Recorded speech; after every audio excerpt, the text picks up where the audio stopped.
అప్పట్లో అలా ఇప్పట్లో ఇలా.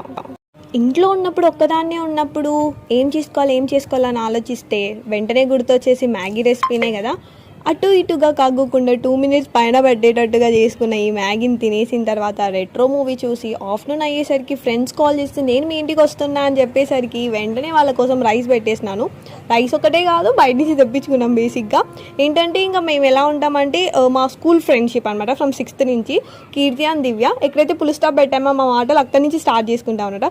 సో చాలా అయిపోయిన తర్వాత ఈవినింగ్ అయిపోయింది. ఈవినింగ్ అయిన తర్వాత పింట్రెస్ట్ రెఫరెన్స్ తీసుకొని మేము ఫొటోస్ చకచకా దిగాలనుకుంటే ఇక్కడ మాకు పోజెస్ పెట్టడానికి రావట్లేదు, నేర్పించేసరికి ఇంత టైం అయిపోతుంది. సో ఇదంతా కాదు అనేసరికి నేను తిడుతున్నాను అనమాట. ఇది అసలు పెట్టడానికి రావట్లేదు అని తిడుతుంటే నన్ను చూపించి నాకేం చెప్తుంది, లేదు తినే ఒక వరెస్ట్ అని చెప్తుంది. మీకు తెలుసా బెస్ట్ ఫ్రెండ్ ఎవరేంటారంటే the worst who is in my life అంటారనమాట. సో అలా నన్ను చూపించి చెప్తుంది. సో ఏంటంటే ఇంక ఈవినింగ్ వెళ్ళేసరికి ఎవరైనా ఇంట్లో వాళ్ళు తిడతారు కదా, అలా మా దివ్య వాళ్ళ మమ్మీ ఫుల్ కోపంగా ఉంది. మా ఇద్దరిని పిలుచుకెళ్ళింది అనమాట వాళ్ళ మమ్మీని కూల్ చేయడానికి. అలాగే మేము కూడా ఆంటీతో మాట్లాడాలనే వెళ్ళాము. సో ఇంటికి వెళ్ళిన తర్వాత ఇంకా వాళ్ళ మమ్మీ కూల్ అయిపోయింది, మాట్లాడాము. సో మంచిగా బాగా ఏమంటారు ఎండ్ చేసాం అనమాట డేని. సో ఇది అవుట్పుట్. మా ఫొటోస్ ఎలా ఉన్నాయి కామెంట్ చేయండి.